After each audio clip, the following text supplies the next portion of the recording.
All right, my friends, we are back. It is Sunday night. We are doing a live stream. We have a special guest. If any of you guys were wondering, all these years have passed. Whatever happened to Jackson from Bloodsport? We got him right here. Jackson! Jackson! All right, Gargamel.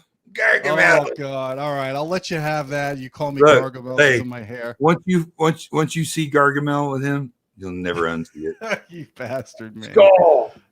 Oh my God. Well, you know, I got to tell you guys, if you haven't been regularly watching our YouTube channel, this is a real treat. We've got Don Dunn from HD 2020. Don has been my custom integrator guy. He's been my go-to guy for the Audioholics smart home. Don, we've been working together for it's been like 2 years now. Yeah, a couple years now. Mm-hmm. Yeah. This is an incredible treat because Don has got about 35, 37 years of experience in the CI field. Probably a little over 30 years. Yeah. You know, so he's the kind of guy in high school that was bumping 218s in the back of the trunk, you know, playing Milli Vanilli. Yeah, you know it's true. Ooh, ooh, ooh. I'm just saying. No, I was actually. I got into car audio in about 87 when Rockford was king. I know people just dispute that. I was a competition trap shooter, and then I discovered hot chicks and car stereo, and really got into car audio. And Florida was kind of a hotbed for it, like California and some of the other states where it really got popular. And I dove into it, and I did the IASCA stuff. I competed. I started taking apart dashes and putting stuff in. And, when I looked for a house now, I look for the proper room for sound, for home audio. When I looked for a car back then, it was, how would it sound with car audio? I had a Firebird with the kind of concave clamshell in the back, the window, then a 240SX. But car audio is really where I got started in consumer electronics. And then you wound up working, I think, in Circuit City, or I did. I did car stereo. Then I bought my first wife, my first house. And back then, like, to me, as a normal, corn pone working class dude, having a big projection TV was how you've made it. So I went and bought a Hitachi big screen, a 50-inch from Circuit City. And the guy that sold it to me was like so cool, and he had a tie on. And I'm like, you guys hiring? You think I could work here? So, and I started working there long time ago. I was like 94, I think. Yeah. It was a long time ago. Yeah. Then I just kind of, I've always been a huge Star Wars fanatic and a movie fanatic in general. And I was reading a brochure on this thing called THX one day, and I was like, that's what I want to do. And then I left there and went to a company that people in Florida will know. It was a pro group retailer, kind of like Magnolia was before they were bought by the evil empire. And it was really high end. So I was exposed to Krell and to, Conrad Johnson and to Martin Logan and some of the higher end brands, and just ate it up. It was my whole life. So it's funny because our career paths kind of paralleled a lot, because right around that time, like you said, around 94, I was in college, obviously going for electrical engineering, but I was working at a really high end two channel kind of home theater place in St. Pete. It was called Cooper for Stereo. I don't know. I know Cooper. I remember Cooper for Stereo. Totally. Did you really? Oh yeah. So I was doing repair work. Like I was helping them fix amplifiers like Macintosh and Pioneer. Macintosh laser displays were basically a Pioneer with a Macintosh shell over it. Yeah. So I was doing that. I was helping with the install. So I was really getting entrenched in high-end 2-channel music and home theater. And that's when I heard the Jurassic Park demo the first time. You and I both. That's what got me, was the small Raptors or whatever running by. So I was at Circuit City, and they just got in the Lion King on Laserdisc, and it was an AC3. So we happened to have an Onkyo TX SV828 and an ED901 AC3 processor. So I spent a whole day, because I was in AV, taking the system apart. I hooked it up to these cool Infinities that they had, the best that Circuit City had at the time, and spent my whole day hooking it up. The Kappas? No, they weren't the Kappas. They were after the Kappas. I mean, they were really sleek and tall towers, and they had kind of a powered base module, which was fairly new at the time. But I spent an entire day hooking this thing up, hooked it all up, and put that laser disc on. And I was like, it's AC3. The manager's like, what are you doing? That's not to go. Take it all apart. Yep. So I had to put the Bose system back in it, and that's when I decided it was time to leave.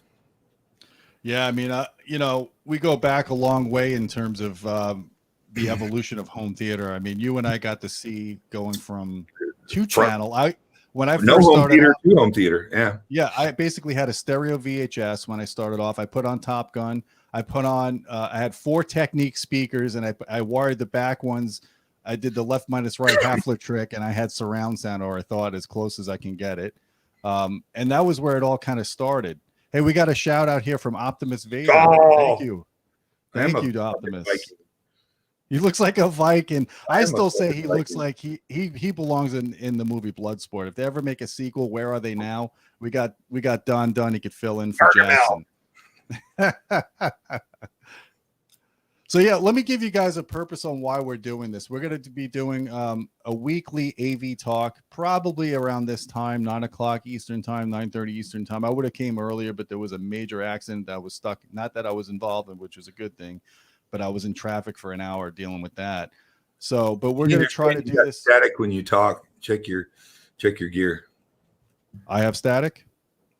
That's what one of the viewers said. Neil. Oh, okay.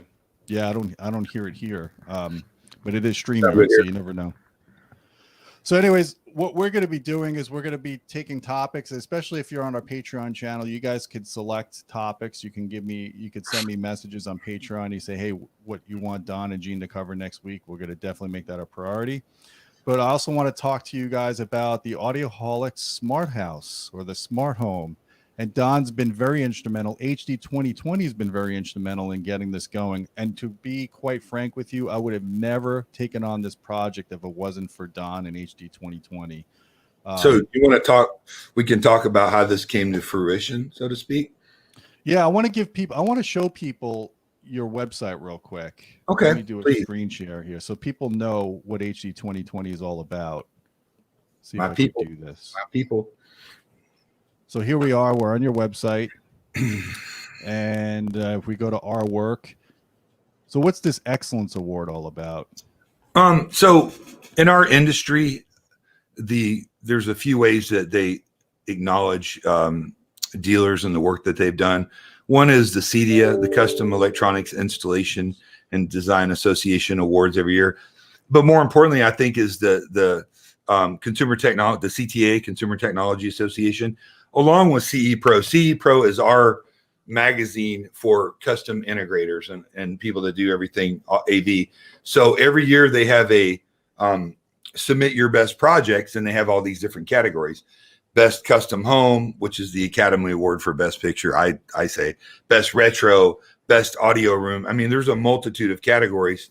So in 2019, we won the award for best custom home with a project that I designed along with one of my partner home builders, and our company executed flawlessly on a house in a neighborhood called Bella Colina near Orlando.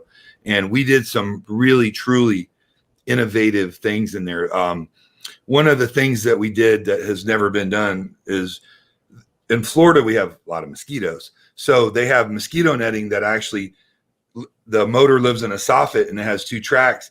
And when you hit a button, the mosquito netting will roll down and essentially give you mosquito netting inside of your lanai or covered lanai or outdoor area. So my home builder came to me and he's British and he's like a 3rd generation home builder, and he's become a very good friend over the last 12 years. He said, Don, I'd like to have an outdoor theater. You think we can make this work? My screen guy says he could probably do it. So I was like, you know what? Let's go for it. So I contacted a few manufacturers, and I went to a manufacturer that I like a lot, which is Screen Innovations. And they happen to have a material called 360, and that material will actually play on both sides simultaneously, which is really freaking cool. However, one side will be reversed, which you can't really tell other than the writing, but we were able to figure a button out on the projector that changes that instantly. But anyways, they were able to bond this screen, they call it welding, seamlessly into the mosquito netting. And we did a 130-inch film screen inside of the mosquito netting. So when that rolls down, you have this film screen.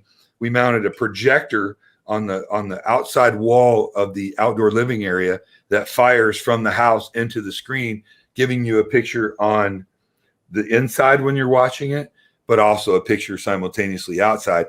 And since then, we've done several of those in different homes where they have the right setup. And I'm telling you, there is nothing cooler than being able to sit around your pool and have a screen that doesn't flop in the wind like all these other blow up screens and regular film screens do, and have landscape audio around you playing the sound. It's stunning. My clients have done it for now, have movie night where the kids, all the parents bring their kids over and they drink wine and they watch Disney around the pool, or at Super Bowl and sporting events time. You know, a lot of them get together and play Christmas movies. I mean, it's just really great being able to take this theater experience outside. Now, is it true surround? At the house we did a 4.1 system in the ceiling because it was angled like this. So we used a simulated surround. Not ideal, but hell, it's outside and it sounds pretty darn good.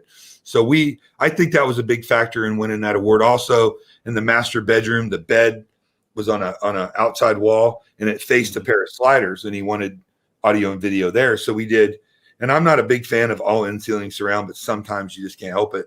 We did a full 5.1 surround in the ceiling, and then we had a soffit built, and we had a 120-inch screen drop. But what's cool about that is the outside wall was relatively thick block. We actually carved it out and created a box in there with ventilation with an outside access panel. And we cut a hole about that big above his bed with a trim ring.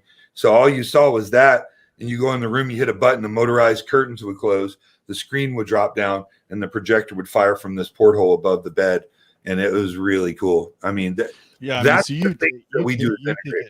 You take it up a notch. I mean, when people think of integrators, they just think you're going to come and like Magnolia is going to come and wire your house and set up your system. Well, yeah. You take it. You're actually doing some construction here. I mean, I love it. I love it. I mean, currently we're in the process. We're getting ready to start the final, because all these jobs go in phases, as you've learned. The pre-wire being super critical, the trim phase, which we're doing, then the final installation phase. So we're about ready on a trim phase, but we have this $9 million house on the water in Tampa. He actually bulldozed a 6,800 square foot house to build this. So in his master bedroom, he's got 8 giant windows that look out onto the water. So with a 14-foot ceiling, Screen Innovations, again, they make a screen called the 0G. And basically it's a box that mounts in the ceiling with a trap door where it kind of hides out. But once you initiate it, a pole drops down and then has 2 cords on it. Now, these cords are ultra thin and they're made from a DuPont material that's actually supposedly stronger than Kevlar. So when doors open, bar drops down with 2 cords, stops at a preset drop, then the actual screen drops down from that. So, and these cords are actually available in different colors to match the background. So essentially it looks like a screen hovering in front of you with a backdrop of a window. Then in the soffit above the bed, again, 14-foot ceiling, we did a motorized lift that drops down and has a small BenQ projector that's going to be mounted into that with in-ceiling speakers for sound and motorized blinds or curtains that are going to close. So even if they don't close the curtains, it's ambient light reflecting material that Screen Innovations pioneered. So you're still able to watch that with about a 2,500 lumen output from the projector. So that's the kind of stuff I like to do. That's really cool. Most people, when they're building a system, don't take aesthetics necessarily. They're looking for the biggest sub and the biggest speaker and the biggest output. But in my world and custom, we have wife acceptance factor, and we have ultra high-end designers and ultra high-end architecture in these multi-million-dollar homes. So we have to design and integrate the best sound and picture that we can within those parameters. And that's kind of what high-end integrators do. And not a lot of people know about it or talk about it because it's kind of a esoteric thing. So that's something I wanted to bring to the table.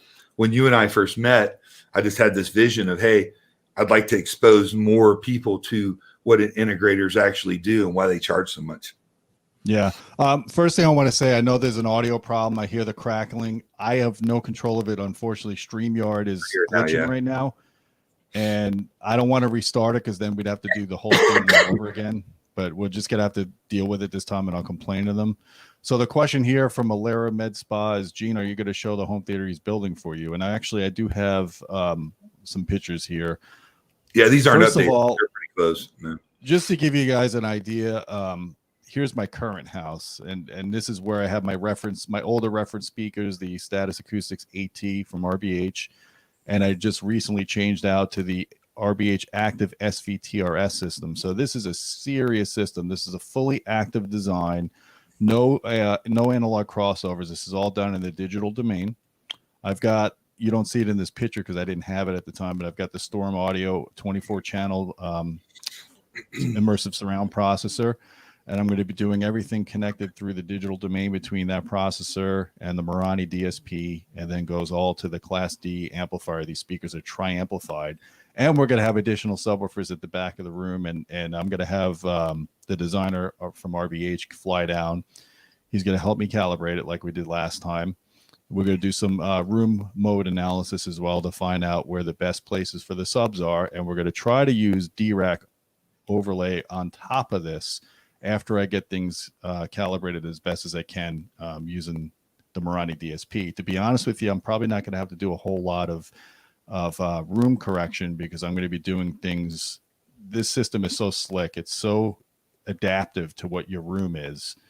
And I'm going to probably do everything EQ wise. I'm going to do everything from 500 hertz down is going to be done with EQ, but above that, we're going to be doing some acoustical treatments where needed. And that's where Don's going to come in along. We even have Anthony Gramani involved. He wants to send me. Yeah. People he really, got to the stars. So yeah. Gene, movie 2099 said only 9 million. We got to pump those numbers up. I just designed and closed a theater for the third largest house ever built in the United States of America. Yep. And nobody knows. Yeah, that's a great, nobody knows what the house is going to cost to build, but I think it's like 137,000 square feet under one roof.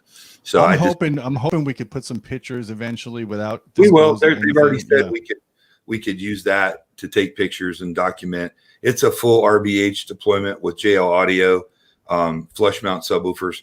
We're still trying to pick the projector. We're looking between Sony and Barco right now because there's a 200-inch screen. It's a monster screen on this thing. So we need a lot of lumens to fill this. So here's a quick diagram with some notes on the cabling and stuff of the primary theater room in our new place. We're going to have 6 in-ceiling speakers. I'm actually going to use the front ones, which are a little bit wider apart. We're going to use those as height channels because they're going to be an angled baffle. We also have wide channels pre-wired. They're not shown here. I'm debating whether or not I'm going to add those, depending on the aesthetic of the room and if we really need them after having all these speakers. Right. And you can see we've got places for subwoofers here. We've got our rack here. We've got our riser platform. We have Valencia seating. Valencia is actually being a sponsor in this room, so the really incredible chairs that we're going to be getting in here. 2 rows of seats like I have in my existing theater. And right now we're using the Epson 6050 UB projector, but you never know how that's going to change in the future because we are using a 150-inch screen innovation, right? Screen innovations, right? 16:9 acoustically transparent screen for the center. Yeah, so the center channel is going to be behind the screen. It's going to be at ear level height like the main tower, so you're going to have a very seamless transition between the LCRs. Yeah, it's kind of a combination of in-room and architectural. The side speakers are on walls. The back speakers, matching back speakers, are in walls. So I just, about 1.5 years, maybe close to 2 years ago, I had a client that came to me and he wanted to do the full tilt Aura 3D, like 3 layers of surround, birthday, wedding cake. And I designed and I researched and I went to the manufacturers and whatnot. And there's a point of diminishing returns on how many speakers you put inside of your theater. It's the size of the theater, how much amplification, how much you're going to listen to, and content. There's no Aura 3D actual content that's native that I know of. I mean, it's mostly music. It's all simulated. I mean, for movie content, it's all simulated. So as a theater designer, and I never documented how many theaters I've done. I've been doing full-blown, full tilt in magazine type theaters since the 90s. And I've learned a lot of real world, I guess, lessons. You can design, you can draw to your heart's content. I mean, and certainly that's a huge aspect of it. But just like you can't design a speaker on a computer and it's the perfect speaker, it's part design and it's part art. It's part knowledge and listening. I like to tune a room. A lot of people like to just blanket acoustic treatments inside of a room and do measurements and call it a day. I like to fine tune a room because that energy that's created by speakers, how you treat that energy is relevant to how that room sounds. For instance, obviously you want your front speakers to be as direct as possible, and you want the impact and the imaging. When Arnold's on his Harley on the left side of the screen, you want to hear him on the left and as he pans across. So that's super critical. But how you deal with your sides, rears, surround is very, very important, because the ultimate goal, in my opinion, of a movie room is to disappear, to immerse yourself in that movie. If you're on the deck of a pirate ship, you want to hear the sails behind you, so that you can't just dismiss that energy that comes. I know everybody likes to talk about Dolby standards and DTS standards. That's a good reference starting point for placement, but you want to try to deal with that energy. And I like to have a blank room, then add acoustic treatments, listen, measure, add some more diffusers, some more acoustic treatments, listen, measure, until I find that balance of it. And a lot of people, scientists and engineers, think you can draw everything out. Like Gene thinks cables don't matter. I know cables make a difference. Oh my God, I never say cables don't matter. Well, you think that matters. I agree. Some that matters in cables can be measured. Listen, I've listened to demonstrations that I've done for clients between Monster Cable and Transparent, or Monster Cable and Nordost. I've heard a difference, whether it's an induced difference or not. I have, but that's a story. But you're very susceptible to being brainwashed, Don. Let's be honest. You buy into things very easily. You're a conspiracist. Sure. Yeah, you look at me. Yeah, obviously. No, but I mean, what I wanted to bring to Audioholics was as a real world, real practical application. I used to go in the forums and whatnot, and there's so many experts on the forums who've had a couple systems and they've read up, and a lot of opinions based on that. And I'm not saying there's not knowledgeable people, but I've literally listened to thousands of speakers in thousands of environments. I've heard the same speaker and installed them and tweaked them and calibrated them. And I've heard speakers that sounded great on a showroom floor sound like shit in a room, or they sounded great in one room and they sounded horrible in another room. That's and reliability of components. Like, I'm a huge proponent of Yamaha receivers. Why? Because they rarely break. I've went through the gambit over the years of Marantz being owned by this company and now owned by this company and this company or this brand. So I take it all with a grain of salt. And I wanted to try to give my 2 cents to, now we have Audioholics with the incredible scientific measurements. So we know the performance of a product before we install it, but bring the X factor in, is how it's going to sound in the room. How close to a wall is it? How is it going to affect? How is mama going to deal with it when you put this speaker in there and she has to look at it? So I want to interrupt you real quick. It's interesting how people only hear what they want to hear when you do a YouTube video. Like, I did a video on cables. I never said cables don't matter. Oh wait, that's the wrong. You did a video saying cables don't. No, I never said that. I said we could measure what matters in cables, but the snake oil, like the guys like freaking PS Audio are promoting, where they want you to lift the cable off the ground, or you got to bless it with kosher chicken fat blessed by a rabbi. That's nonsense. That stuff doesn't matter. But anything on a piece of wire is very easily measurable, understandable, digestible. This is not a science that is in question. This is not a debatable science. We know how wire works. I can't believe after 20 years of doing this, we're still talking about wire like it's some mystery, like it's some way to fine tune your system. It's not a tone control. If you're making wire a tone control, then you're causing more problems than you're solving. You should be fixing the sound of your problems in your room with room acoustics, better speaker placement, better components, not a piece of cable that you stick a battery on. That's my view on cables. Well, and I agree to a point. I mean, but I know that I'm a big fan of Nordost, and I know that I demoed a lot of different cables on a system that I was intimate with. It as my own system in my house, and I heard a difference. Now, I'm not saying that that's because it was completely transparent. It may have added tonality to the speaker. It may have added something to it that I heard, and it was a demonstrable difference. That's it. I'm not saying you should go out and spend 40 grand on speaker cables. I think that's ludicrous. No, just realize too. I mean, all the signs. But they look badass. I mean, there's a portion of it. Look, if that makes you freaking happy. I like Kimber. I use Kimber because I it love looks Kimber. cool. I love Kimber cables. If that makes you happy, buy what you want. I'm just trying to be real talk with Donnie here, because I'm just trying to be realistic about what matters. We wire most of our houses with 14 gauge or 16 gauge wire.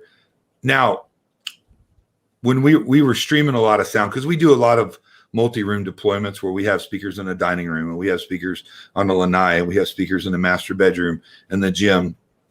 In years past, depending on what source you listen to, it was MP3 to start with. So how good a sound are you going to get starting from a source like that? So flush mount speakers were more or less just a background type of audio.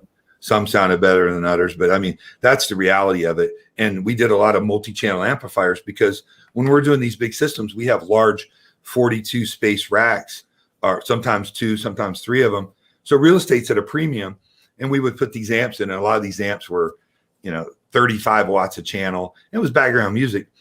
However, with the things like Tidal and Qobuz and Apple Lossless and some of the other formats that are coming out, where we now can stream CD or higher than CD quality sound, that changes a lot of things. Now we can give you a pair of in-ceiling speakers, and Triad and Anthem and Martin Logan and some of these companies are making a really good, really fine sounding distribution amplifiers. So now we can give you this high noise floor, this really great sound. Is it background sound? Yeah. I mean, I don't know if you're going to, curl up to a good bourbon and listen to, your music library on a pair of 6.5-inch ceilings, but they sound pretty damn good when you're working out or you're entertaining or having a party.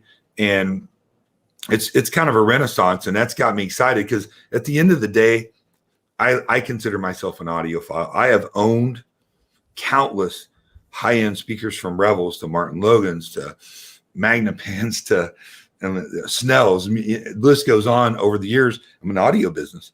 So, I love that experience of somebody sitting down, turning the lights down, having a glass of wine, maybe sitting with their love of their life, and listening to music and really listening and hearing things that they've never heard before. A lot of that's been lost with automation and technology and the gizmos that go on. So now we're finding kind of a convergence back, where high-end audio is swinging back around the IT world that runs our networks and stuff, along with the integration world, like Control4, for instance, putting higher end audio products inside their controllers. There's a convergence of that now, and I think it's super cool. Yeah. And, just these products have evolved so much in the last couple of decades. Even flush mount products are just, like you said, there were background kind of devices. Now you're getting like companies like Focal that are putting their top tier drivers into the flush mount products, and they're actually doing dedicated designs for these. Like, I like how there's, I'm just thinking of them right now because we just did a video, but the one that you do sound like a fanboy, but nobody's seen that. Nobody's seen that video yet. Oh yeah, actually, we did post that last week. So yeah, you did. But, I mean, Focal, from the construction of the speakers to the design of how they mount to the driver configuration to the cross rotation. I love how they rotate the mid and tweeter. It's first class from top to bottom. So yeah, I'm a fanboy of people that are doing it right, because there's a lot of people that don't do it right necessarily. Wait, Roar of the Tiger. I like this comment. I like this comment, Don. Look at this. What? High-end cables don't turn her into Pamela Anderson. Which Pamela Anderson, from Baywatch or now? That Roar of the Tiger. Yeah, that's Barn. So listen, Roar of the Tiger. I don't talk about, because I have two worlds that I live in. I'm audio video guy, but I'm also a firearms instructor and a survival skills instructor. And I write guns, Don. Show me guns. I'm not showing no guns, dude. But I don't talk, because I know not everybody's cool with that. But I'm getting ready to start working for a major company, doing as a YouTube co-host on a bunch of stuff like that. So, you know, that's my other deal. No, we So all have Martin we is all awesome. have different hobbies. I mean, damn, besides work, besides home theater, you and I, we like to hit the gym, man. Yeah, we work. I mean, Us old dudes got to keep in shape so we can keep eating yeah, the pizza. 51 years old, man. I mean, you know, I do 2 to 5 miles a night. I ruck a pack and I sprint and I lift 3 days a week. And, Yep. you know, I'm trying to take care of myself and try not to be a slug. I mean, I would have never thought 51 would have felt good. I mean, I feel strong like boot. You know what I mean? I sleep good. I feel good. I'm just trying to eat right. I mean, mostly. So, but yeah, anyways, Gene and I work out. Gene and I became really good friends because when we first met, we like reminisced about over the years, there's always been these exceptional audio products that just were endeared to our heart. Like, you know, the old Yamaha, like RX-V1 or you know, the Onkyo when they first came out with the TXX V919 THX. Yep. Companies used to make some really badass receivers back in the day. Super These suckers receivers, weighed yeah. 60, 80, 100 pounds, and they Yep. rocked. I mean, they were rival in most separates. But, you know, lately you've seen kind of this flagship receiver weighs 38 pounds. Like, what? Hmm. Right? They have more channels in them now, and they weigh less. 37 channels versus 5.1. So, I mean, yeah, no, I really think there was kind of a gold. You know how the audiophiles claim there's a golden age for 2-channel music, which was like the 70s, 80s, 70s, 80s. 70s. Yeah, actually, the 80s they started introducing fudged amplifiers where they weren't Well, that using kind of feed. correlated But with the use of acid. home theater was, and Energetic. to me, like home theater, the golden age for home theater was like the early 2000s, because that's when these companies were still making these 100-pound receivers. Kick ass, like Yeah. monster systems. Companies were throwing, you know, they were throwing out these flagship products that were having these big press conferences, handing out sushi to everybody. That doesn't happen anymore these days. Things have changed. Things one of my tightened up. dealer friends just went to a national speaker company and they like had them doing fucking yoga and hidden one shit. Like I'm like, okay, whatever's cool, man. Yoga's cool. Yeah. So I think what we're going to try to do is I'm not Super Dave. Super Dave. He's a firearms instructor. Sorry. Oh, nice. Yeah, he's a badass. I've actually, anyways. So this is a question. Someone says, "What's the difference between THX and Imax enhanced speakers?" We actually just posted an article about Imax enhanced. It's something we're learning about now.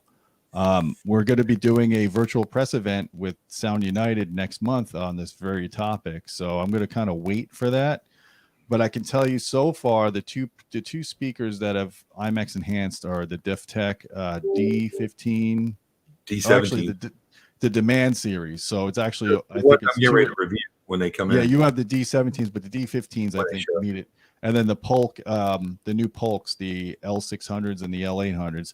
Interestingly enough, the L600s and the D15s, even though they're different brands, they have very similar design philosophy, very similar flat on-axis response, good off-axis response, good dynamic range.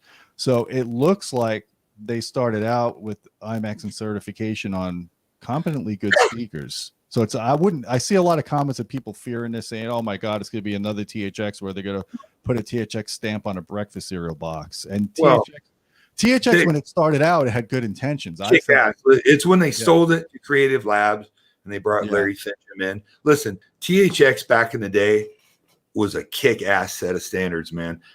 They weren't real musical in a 2-channel because of the controlled dispersion with the multiple tweeters in the middle. But when you were buying a THX system, whether it was a B&W, I mean, I had the Snell Music and Cinema first THX system. That was $30,000. Kevin Vogt's design. I mean, Atlantic Technology. You knew you were getting a certain level of output and performance, controlled dispersion, so we could kind of control how it sounded in a room where we couldn't do full acoustical treatments. I mean, I'm THX certified. I was a Kool-Aid drinking believer in it, and they did a lot of fantastic things, back before there was Dolby Digital, the decoralization and timbre matching. These are all things that have trickled down into conventional home theater. Without THX, home theater wouldn't look how it does now. So I got zero issue with THX. I still get goosebumps watching the WoW disc, you know. I mean, but I got to give THX credit because years ago they said the right crossover frequency between your LCRs and your 80 hertz? subwoofers is 80 hertz. And bingo. to this day, 95% of installs, I would still say use the 80 hertz crossover. It's pretty damn good. It's Thomas a good and starting Holman point. was a genius, man. That's why Lucas hired him. I mean, you know, they changed cinema for all of us because they made sound important. They made sound, which we all believe is as important, if not more important, than the video quality. I mean, absolutely. It's just, you know, it turned into something more. And then you had THX certified computer speakers. I had some of those clips that they made. Yeah, it got silly, like everything. Ridiculous. Yeah. You know, and I hope they don't water. I hope they don't water it down. I will tell you this much. I've got. Oh, I didn't even know. I didn't even realize I put that up. I don't even know where that comment is. That's weird. The Sony thing. No, Don doesn't work for Sony. Okay. My first experience with IMAX that was really good was when the movie Avatar came out, and that was in 3D, and it was one of the few movies in 3D that was done right because you saw into the screen. It wasn't gimmicky stuff popping out at you, and the sound on that movie was just incredible. So I'm hoping you're like, wow, this is the future of cinema. Nothing else really compared to it since. I mean, I watched the Avenger movies, which are really cool in 3D, but nothing really moved me like that Cameron movie did. I saw the Avengers movie, which I don't remember which one. It might have been the first one in 3D, the one where they're on that big hovercraft thing, right? When they have the hovercraft that cloaks and stuff. When I saw that in 3D, that bothered me. Like I couldn't see enough resolution, and I don't know if it's because I had to put 3D glasses on top of my glasses, but I had to go re-see the movie in 2D, and I much preferred it in 2D as opposed to Avatar in 3D. Was actually an incredible experience for me. Yeah, it was badass, man. It was amazing. I mean, at the end of the day, I'm a little kid. I'm 15. I love movies. I'm excited for the new Dune movie to come out. I like going to movie theaters. I love my home theater. But I also like going to, I like the experience of going out and getting popcorn and taking my kid and going and seeing a movie. It's just fun. And I love music. I love concerts. I go listen to live music all the time. You know, this is just an extension of the lifestyle that we live. And, you know, I'm not here to knock this brand and this sucks and this and that. Just listen to me. I do know what I'm talking about. And if I don't, nobody knows everything. If I don't know, I don't know. But I can tell you, here's what matters. In you're building the system, it comes down to basics. You got to have good power, right? If you just plug it into the outlet that your can lights and your lamps are plugged into, you got to start. In any system I design, I start with the power, because when they measure amplifiers and products, they measure them in an environment where they have good power. So have good power, have good amplification, strong amplification. Even mediocre speakers sound pretty damn good if they're properly or overly amplified. And not overly, there's not such thing as over, because distortion blows speakers, not power. You can overdrive them, but good clean power is never going to blow a speaker. And treat your room. Mechanically treating the acoustics in your room is paramount. Digitally, you can only really make a difference up to the transitional frequencies. Back me up, Gene, if I'm wrong. Really, low frequencies, you're not going to take a room with no treatments and put all these high-end speakers in it and put arc on it and go, oh, it sounds amazing. You can't do anything about sound reflecting off walls and off ceilings and off floors. You have to mechanically treat it. And it's not rocket surgery, and it's not super expensive to do that. So these are the things that really matter. If you're hyper focused on upgrading your amp and this brand of processor and this DAC, you're missing the bus. Get the foundation of it right. Then you'll be able to demonstrably tell that these other things are actually an improvement or not. Good power, good amplification, and a really good solid room. And when I say good amplification, I don't mean a Crown amp. Yeah, I mean, not a church. No, we've seen a lot of that where people try to take sound reinforcement gear, and because it says it's 1500 watts when there's never really any preconditions on how they measure that power. Class H, it weighs 10 pounds. It's got 4 fans in it. Yeah, that's great for sound reinforcement. But if you want low noise floor, low distortion, in most cases, those inexpensive budget sound reinforcement amps are no equal to a really good 2-channel or and they may sound good to you, whatever, you know, like if an amplifier doesn't increase its power as the ohms drop, if it doesn't, you know, if it's 100 watts channel and 8 ohms, it doesn't go to 160 or 200 in the 4 ohms, like a class H. They sound good in churches, you know. I do a lot of commercial jobs, not knocking anybody. If it sounds good to you, keep it, but don't buy into the forum guy bullshit that, oh, just buy a Crown, it sounds just as good. It doesn't. It doesn't. No, not even close. You know, and the thing that people often forget about too is when you're starting out in a room, if you're doing pre-construction, try to get that room as quiet as you can, which is what we're doing in the Audioholics Smart Theater. Is we went in there during the pre-construction stage and we did staggered stud walls. We filled it with mineral fiber. We used MLD barrier, blank canvas. Yeah. So if you lower and guys, I know this is a sensitive topic, but Don, you and I you're at 50. I'm in my late 40s. We don't hear quite to the level that we heard in our 20s. Huh? So what? I mean, let's be honest. It's just a factor of physics. Yeah. Well, you wear hearing protection, I'm sure. Of course. But as you get older, especially, control that noise floor in the room. Because if you could drop the noise floor in your room 10 dB, you have way better dynamic range. You don't have to crank it up as loud. You could hear the finer details even better. It's just the best way you can get better sound in your room is to start out with a quiet, a quiet noise floor. Now let's talk about things like air conditioning. Nothing ruins a movie, you know, like The Quiet Place or whatever, worse than you're watching a movie and you're all suspenseful. Then your air conditioner kicks on.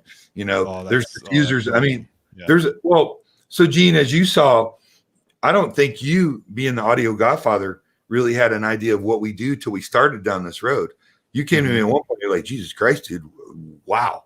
You know what I mean? Because we first thing we did, what was the first thing we did in your house? We addressed power, right? Yep. We ran dedicated 20 amp circuits to various locations, and we segregated the circuitry on it so that we brought two dedicated 20 amp circuits to the main rack in the theater, right? Mm-hmm. One of them is going to be for amplifiers. The other one's going to be for source control or some combination of whatnot. And then instead of running a power outlet for the projector, we ran Romex, and so that we could take that and turn that Romex into a plug, and we could plug that into the line conditioner surge protector. So that's all on the same with battery backup. Yeah. Right. So we're eliminating a lot of this noise and interference that comes in that's really susceptible on video. You see a lot of artifacts and things on video that are introduced by bad power. We ran dedicated 20 amp circuits to the main equipment rack, and we ran it to the critical areas like the family room system, home theater, and master bedroom and whatnot. So we address that. Then we address physical locations and wiring. How much wiring do we have? How are we communicating within the house? How are we? In fact, I went and I did all the load calculations and everything. Because where Don came up with the idea of putting the media rack in the theater room towards the back of the room, you could see in this diagram here. So because of that, we're running pretty long runs to the main speakers. So I searched really hard to find a speaker cable, and this is why cables do matter, and this is why science matters. I actually came up with a cable design that would be a coax design, which would actually have the best impedance profile out of any speaker cable, but it's really hard to terminate. It's not very flexible. So I found Belden makes a cable. I think it's the 1313A, and if I'm wrong, I'll annotate it in the video below. But that has the highest strand count out of any 10 gauge cable. And you're going to probably ask, why does it matter about the strand count? There's two reasons why it matters. The original Blue Jeans cables I used, the 10 gauge that they have on their website now, the 500 TUP or whatever. I suck with model numbers. It's a good cable, but it's a very hard copper, and it's hard to terminate. It's not malleable, right? So this new cable that I got from Belden is the same company, but it's a much higher strand count, so it's a much softer copper. And because of the multi-strand, and I found this in my measurements 20 years ago when I was measuring cables and I was measuring skin effect, even if you have a cable that is not true Litz, where each conductor is separated by an insulator, you still get Litz-like behavior up to about 100 kilohertz. And what that means is your AC resistance profile is much flatter with a high strand count stranded cable as opposed to a cable that's stranded with a lower strand count. And it really does matter. So you'll see when I measure this cable that the AC resistance doesn't change much out past the audio band, which is what you want. You want a cable that has the same resistive profile at low frequencies as it does at high frequencies.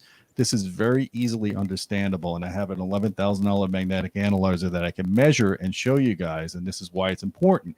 So the 50 or 60 foot runs of cable that I have running from my rack to my main speakers, I calculated it out. Even if the speakers dip below 4 ohms, I'm less than 0.2 of a dB of loss at 50 kilohertz, which is inaudible. It's good shit. Yeah.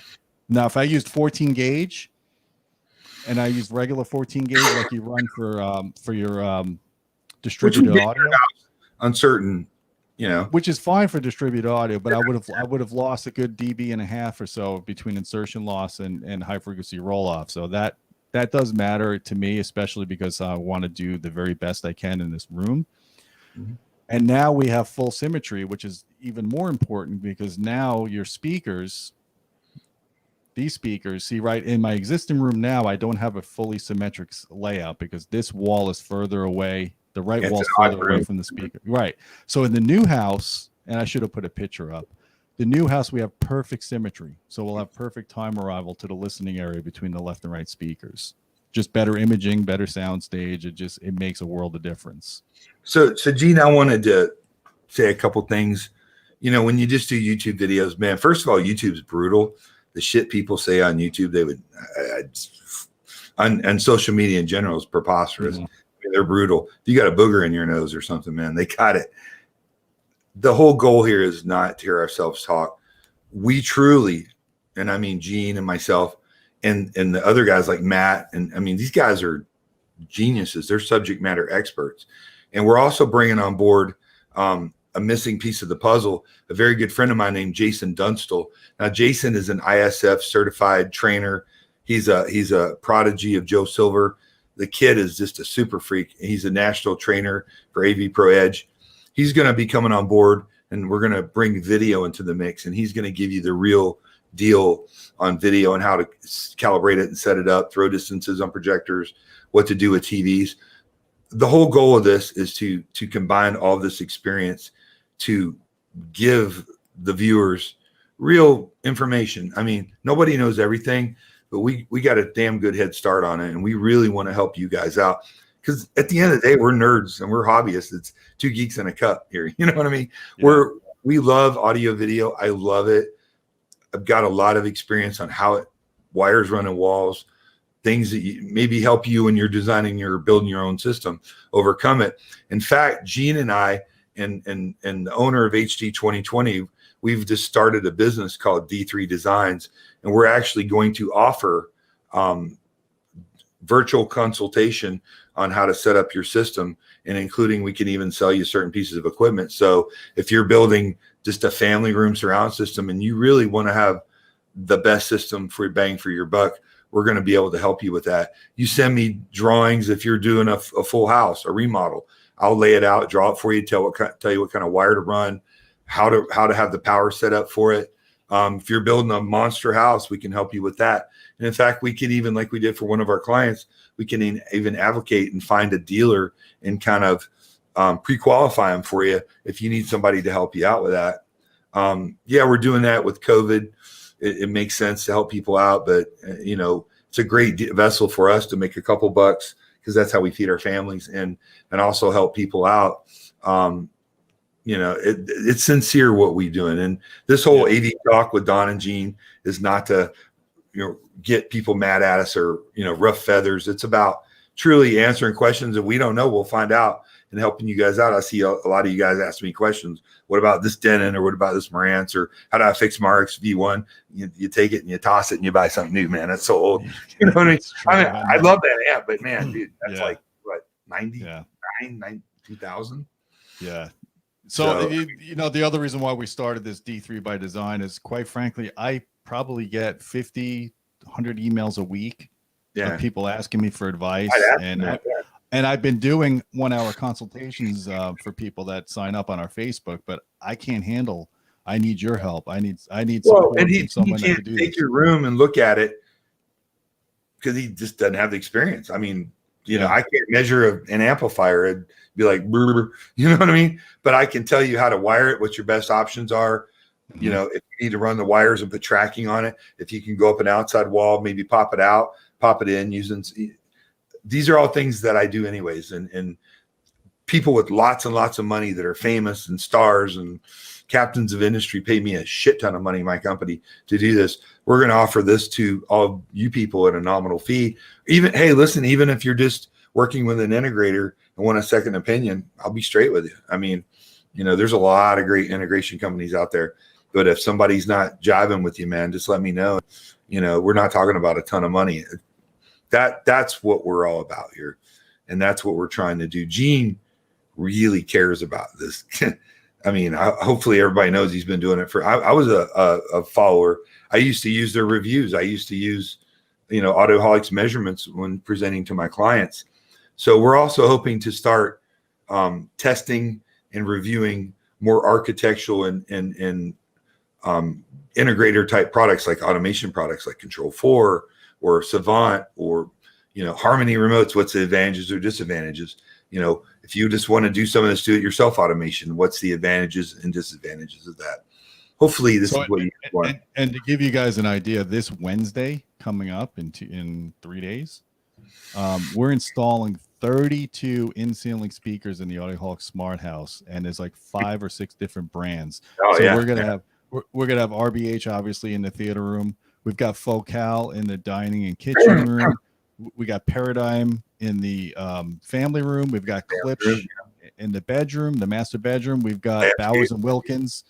Bowers and Wilkins in the guest rooms. We got Sonance outside. We've got Klipsch outside. I mean, there's so much going on, and this is a huge risk. And I'm not complaining. I'm just telling you guys, I'm taking a huge risk by doing all this, personal risk. But I know that Don has got my back. I talked him into it. He did talk me into it because I haven't even sold my house yet. I'm moving into this new house in a month, and I still haven't sold my house. I was like, dude, this house is dated. Why don't you buy a new house? You're talking about you'd like to have a new house, and let's from the ground up build this thing up. Let's get manufacturers involved, and let's document it, and let's show everybody what goes into wiring and designing a system. I mean, this thing is just kick ass. It's got 2 racks. It's got distributed video. Full 4K distributed video. It's got family room surround with a 100-inch projection from Epson going into it with Paradigm scale audio. Yep. We've got a bedroom system that when you walk in, all you're going to see is a TV with a sound bar connected to it. Looks like it's part of the TV, and you're going to have a full 7.2 surround system in that with 2 JL audio subs in the ceiling. I mean, Vocal fanboy present. Seriously, that's cool. No, not that I can't afford all this shit. I mean, not that it's to really show everybody out there what's involved in it. So when you spend your really hard-earned money, because I know everybody works hard for the money, and except Gene. Nice. Yeah. But before you spend your money, you're armed with the best amount of info. And I'm not talking about, Audio Boy 447 on the forum, because Audio Boy 447 may be a big deal on a forum, but he's heard 9 systems. He's owned 3. I mean, come on, really talk to experts and let us help you out, man. And I don't mean to sound like a jerk or a dick or whatever. I'm just trying to be real with you. Seriously. Yeah. No, I mean, I think this whole experience building the smart house has actually been an educational one for me, just to see like one of your guys, man. I mean, all of them. I mean, yeah, Matt. I mean, they're all incredible. But just to see how he can take a square peg and fit it in a round hole. Yeah, and I mean, that's something that takes experience and initiative. Yeah, we have to work with interior designers, electricians, mechanical cabinet makers. We have to the homeowner, the superintendents on the job. I mean, it's literally like juggling plates in order to get our clients the best possible system. We can't come in like, come in, make my audio video upon you and you'll do what I say. It doesn't work that way. I mean, mama doesn't want to see speakers. So now instead of in-ceiling surrounds, we've got all these kick-ass sound bars from Triad, from Klipsch, RBH, I mean, there's many of them where we can give you really a sound bar that sounds kick ass, and in ceiling speakers and in ceiling subwoofers. You got a pretty damn good sounding system. The designer's happy, mama's happy, and you're happy that you got decent sound. I mean, So I know this is a good comment, and my goal, hopefully, is if this smart house becomes popular enough that maybe it'll be inspire a TV show, not necessarily by us, but I don't understand why to date there hasn't been like an HGTV. Well, they got the outdoor pool thing where they get a little. I agree. I think it'd be a great. Just imagine taking a normal room and tricking it out to a home theater, and here's how you do it. You know. I mean, that's my biggest problem is I just tell it like it is. Yeah. No. I wanted to address one last comment that I saw a couple of them up here when you were talking about amplifiers, and someone was asking about Class H because you kind of said that the Crown Amp Class H aren't the greatest. That doesn't mean a Class H topology can't be good. No, because Emotiva, the Emotiva XPR ones that I measured years ago, you could barely measure the Class H, the rail switchover distortion. Hey, listen, when they're working, they sound great. Yeah. The older designs you can measure a really bad transient during the switchover from the low to the high rails, but the really good designs today are actually most of the AV receivers today. If you think about like the flagship Denons and Marantzes, they have a sort of Class H topology because when they're in eco auto mode, they go to the low power setting, because if you don't go to low power when all those amplifiers are just idling, you got 11 amplifiers in that chassis dissipating so much power it becomes a space heater. You got to go to the lower power rails so you're more energy efficient. Yeah, I just wanted to some of these receivers sound pretty damn good now too. I mean, let's just be honest. Some of them are really nice. I mean, you pair them with the right efficient speakers. Well, I'm gonna drop you guys. I'm gonna drop you guys a note that you've never heard this before in any review. But when I measured the Marantz SR8015, because of the whole issue of me bringing up with the SR8012 preamp clipping when you turn the volume up, they've redesigned the engineering of their preamp circuits on the SR8015. That has a better preamp section than the Marantz AV 7706 or 7705. So if anybody's telling you, don't buy a receiver, get the entry level Marantz separate and get a separate power amp, you're going to get better sound. You're not getting better sound because of the processor. If anything, you might get better sound if you need more power. But the preamp section of the SR8015 is freaking phenomenal. It's about the best you're going to get in a receiver today. So little things that I'll throw in, like I've sold Krell and Adcom and Rotel and B&K, click, B&K, and some of these other relays. Oh God. Listen, the Japanese brands work and they last. And the video works, minus Integra and Onkyo. Sorry. Sometimes. But, I mean, in general, be careful what you buy, man. Don't just buy on marketing. Buy on longevity. Buy on something that's going to last. Because that's the things that I have to take in consideration is if I put this amplifier or separates in a client's house, is that shit going to break in a year or 6 months? Yeah. And they're going to come screaming at me that I just paid $5,000 for this and it don't work. The Japanese stuff works really good. So, just something to take in. Some of this esoteric stuff, not necessarily. I mean, you know what I'm saying, Gene? Yep, absolutely. So I have a question for you, Don. I know we keep going. We're going to probably wrap this up because it's been an hour.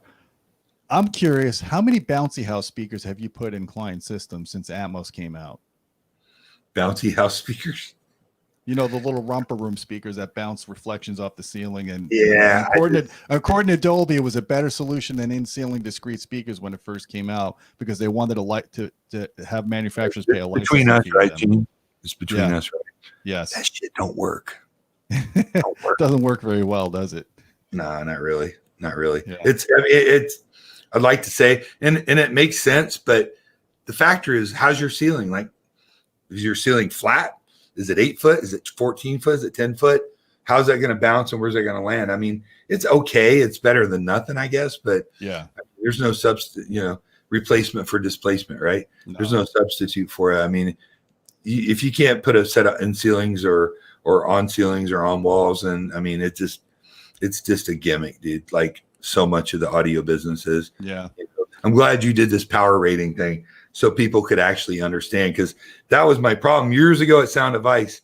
Best Buy came to town, God love them, and we had this Yamaha RXV, $1,000 receiver, and it was 80 watts a channel. It's a badass receiver. Then the guy goes to Best Buy and he's like, "Why would I buy that? Best Buy's got this one for $499. It's 125 watts a channel." Then I'd have to try to explain, "No, Mr. Client, it's all about the rating it from 1 kilohertz to blah blah blah." And it's just trickery. Just like ANSI lumen output on projectors. So few of them are honest. Yeah. "Oh, I buy this projector. It's 5,000 ANSI lumens." You can't buy on specs, man, because you buy a really good amp that's 50 watts a channel. That's a real amp. It's going to blow away. And because you're not listening to 50 watts all the time. It's such trickery. And we're going to try to navigate that for you a little bit. So you spend your hard earned money. You can't go by. How many times have I heard, "Hey man, how many watts are these speakers, these JBLs? These 200 watts?" And I'm like, no, they don't have amps. What I mean? It's mind numbing. And then what's your choice as a consumer, right? You go on, you read reviews. Most of the reviews are fluff, or they're talking about the effervescent sound and the imaging when I listen to Smelly Cat really circled my head. I'm like, what the hell are you talking about? My wife can hear the difference from the kitchen. I always love that one. With The cable reviews. I mean, like, you ever see that, Don, with the cable reviews? Yeah, dude. It's like, does that shit rock? I mean, do I hear clear, defined sound? Or these influencers who've reviewed like 12 speakers in their fucking life, in their life, and they're going to tell you about how good that. How do you know? How do you? I mean, people are going to spend their money, dude, on that. Let us get a shot at it. Let us try to help you out with that. I mean, seriously, and I don't mean to be a jerk. There's some really good guys out there doing solid work on trying to review, but there's a lot of fluff, and this is a huge industry, and there's a lot of misinformation. We have to, I mean, we've done it. We've been doing it. We're old dudes, man. We're OG, right? Yeah. Throwing up gang signs, right? Well, the thing is, I've been through all the CDs and up until maybe 4 years ago, all the CES shows. So I've been to all the trade shows for 20 years. So I've seen hundreds of brands. I've seen some of the best demos ever were at CEDIA, like when JBL set up their M2 synthesis system, a room inside a room. I mean, that was incredible. Oh, I got to I got a theater right now that we've taken over, and some guy in Orlando designed it, who I guess worked for NASA. It's a badass room. It's a room within a room. It's got a lobby, like two dual doors, full tilt JBL synthesis, DPI projector. I mean, it's dated. It's still 1080p. That thing just crushed. I mean, that will give you goosebumps. Unlike transducers, never buy transducers. But yeah, I'm not a big fan of those. Yeah, I mean, listen, we just want to give you real solid info. So we'll do this weekly thing, ask questions, and we'll try to answer them in real world ways, and get you the information back with the vast knowledge of it's all reverse. Gene here from Audioholics. I mean, he really is. He lives and breathes this stuff. I mean, I have to shut up. I'm like, look at that chick. And he's like, no, the amplification of the blah, blah, blah. I'm like, come on, dude. Gargamel. I mean, he really does. And if you're like, what about this Denon or this and that? If we haven't reviewed it, we don't know. I mean, Denon makes great equipment. You're pretty much, I know I just saw a review of this guy. I hated the Denon, and he was all pretty and was drinking a latte. And I saw that too. Yeah. TV speakers sound better. That was the stupidest comment I've ever seen on a YouTube review, that you're saying your speakers on your TV sound better than the camera receiver. Quality, good audio does not mean good advice. I mean, and pretty. True. I'm not pretty at all. He definitely ain't pretty. Definitely not. Yeah. So, I mean, you want advice or do you want pretty and really good video? Because, I mean, that's up to you. Well, speak for yourself. My wife says I'm pretty. Okay, Gargamel. Love is blind. Love could be blind, though. Love can be blind. He has a great wife, by the way. Thank you. I appreciate that. I want to tell you guys, we are running 2 contests right now, actually. I didn't even put it on the front page because I've been so slammed, but we are giving away a Marantz AV7705 You could register for it on our forums. I'll put a link down below. The contest ends December 31st, so you could start the new year off with a bang with possibly winning this preamp processor, 11-channel processor. We're also giving away some LG Bluetooth speakers on our Patreon channel, and I'm going to be running more contests through their Patreon. So make sure you're a Patreon subscriber. If you are a patron, then you can go in and you can suggest some topics you'd like Don and I to cover every week on the show. And you could just chat with us there if you have any specific questions. So in the Patreon, a lot of my friends have YouTube channels and are influencers, whatever the hell that means. But Patreon gives people like us a little bit of breathing room to bring out better content. I mean, that's the bottom line. You know, we get paid on a multitude of different things, but the Patreon really is, it makes it, it's not just some gimmick to get you to spend more money like everything else in the world. It gives us the breathing room to be able to do a little bit more stuff than we normally would. And that's capitalism, baby. Yep. Well, Don, it's awesome having you here. I'm hoping this is one of many to come, and I know it will be. Yeah. Every Sunday, meet the press. Someone wants us to give away a PS5. Yeah, good luck with that. Yeah, hard to I've had like 9 clients go, dude, you got to hook me up. I need a PS5. I'm like, bro, come on. Really? Unobtainium. So yeah, no doubt. All right, guys, we're going to wrap this up. Stay tuned for our next podcast, I guess you call it, a video podcast. Well, just AV Talk with Don and Gene. Talk. That's it. In a world gone mad, 2 geeks stand alone. You have the perfect announcer voice, man. You should be on radio. I have a face for radio.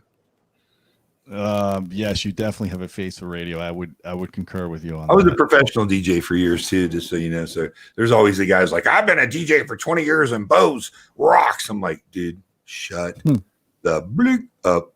Really? How does being a DJ have anything to do with sound quality? I mean, like, seriously, that's your argument? I was a professional DJ. Or the guy, I've been playing concert piano for 35 years. Nothing sounds like Bose. I'm like, dude, you need to get your ears fixed. Yeah, really. Like, seriously? Allegedly. Oh, man. Hey, I've got the Bose noise canceling headphones coming. Their newest one for review. So we're going to actually do a Bose review on YouTube. W's, noise canceling. These things kick ass. They're those are the PX7s, right? PX7s, the carbon fiber. Phenomenal head. I mean, they don't sound as good as the JB or the Focal Clears, but they're a different kind of product. But for you are pimping some nice headphones over there. You got to review those for us? I am going to the gym. Look, I can't hear your ass now, but I mean, they're a little big, but who cares, right? I mean, these things really, the noise canceling is phenomenal on them. So Bose better get on it. Awesome. All right, my friends, we are wrapping this up. I don't think we have anything left to talk about today. Don, again, thanks for joining. Thanks for being part of this week. Great honor and pleasure to be able to be here and put this out for AV people, fellow nerds. I mean, you know, it's so cool is when you meet another audiophile in the world, they're few and far between. You're like, oh, dude, what about this and this? Oh, come over and listen. You know, that's what I want to have that like here at Audioholics, so everybody's just a bunch of nerds like listening and giving their feedback, and we all, you know, exchange information. I mean, hell, we can't review everything, you know. Are you going to do listening tests over there and have people hear the speakers and have people hear the headphones through their? Yeah, listen, I'm going to play these on YouTube, and you're going to compare the sound quality on your computer speakers. You should be able to know which one to buy. Really, dude? And that's like a bunch of British dudes. Like, seriously? Like, it's becoming more popular. Nick, listen to, I mean, really? I know. Like, seriously? And they want to, a professional microphone's not good enough? Well, yeah, in a studio, not through the internet, through YouTube. Yeah. I mean, if you make your buying decision on the sound quality of speakers that you heard through YouTube, then you deserve whatever you get. Yeah, good luck to you. Yes. On that note, I think it's time to end this before we start getting. Am I wrong? A moving target. Am I wrong? What are they going to do? They can't even own guns. They can't even have a pocket knife. That's true. Cheers. Oh man, I need a beeper for you, Don, because I don't know if we're going to be listed as rated R with all the F-bombs in here. I'm sorry. No, that's all right. I mean, I'm controlling my New York Italian as much as I can on here. Trust me. You're New York Italian. Yes. I thought you were Yiddish. No, I'm not Yiddish. Oh, my bad. Think of my cousin Vinny. That's how I really talk. Yeah. My cousin Carmichael. All right, See, my friends. Well, thank you for joining us. Thank you for spending an hour with us here. We still have a lot of people online. I can't believe people are still watching after an hour. But thanks, guys. Appreciate the nice comments. And instead of the I look like I'm on the Tiger King or I'm a fanboy or Tiger King. I got a booger in my nose. King. I mean, the things people say online, it's just preposterous, dude. Like you're like, wow, really? You got to see the movie Jay and Silent Bob. Oh yeah, we're rich. We're gonna fly. Whip everybody's ass. They go out and they kick everyone's ass. That are movie. You so and so 2224. That's hilarious. No, but seriously, next week we'll be here. We'll answer some questions. If anything, have a spirited debate, and I'll watch my language. And I apologize. There's a safe space on YouTube. Safe space, right? Safe space. Yeah, no, you're good. You're good. You ready to do our? And until next time, keep listening.